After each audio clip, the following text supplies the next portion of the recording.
The conflict in Colombia is one of the oldest conflicts now across the Latin American region, if not across the whole world.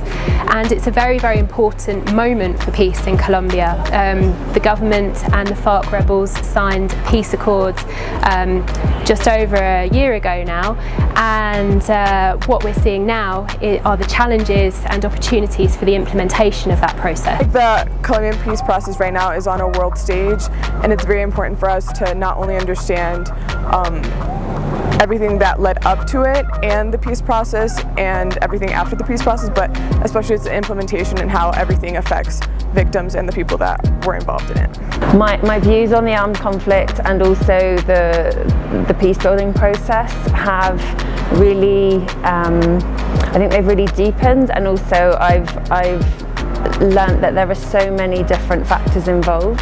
I think the thing that's most impacted me is the human aspect of this entire process. We don't just have access to the abstract theories of what it is to make and build peace. What we have access to are the lectures from world-renowned experts, coupled with the human stories from those who have actually been ex-combatants, who have been victims of the conflict. Such a range of experiences that we have access to during this course, and also the visits that we've made to many different related places and spoken to different people and being able to ask them questions.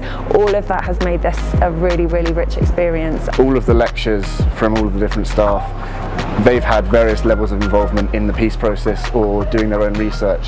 So I think the level of expertise and experience that we get to sort of see, that's the best bit.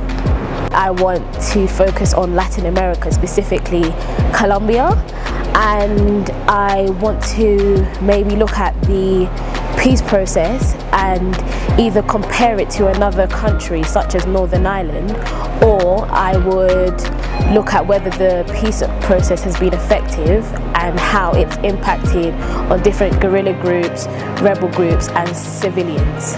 Normally when you think about peace processes you think about arms and weapons, and that's all you think about.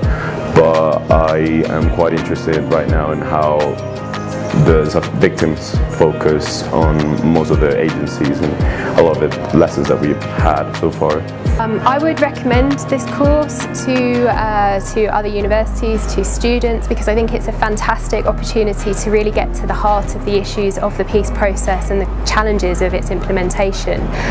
Students very, very rarely have the opportunity to really get inside the processes, understand the institutions of peace building, and to do so in real time as the peace process is actually evolving itself, which is, from my point of view, a fantastic and unique opportunity.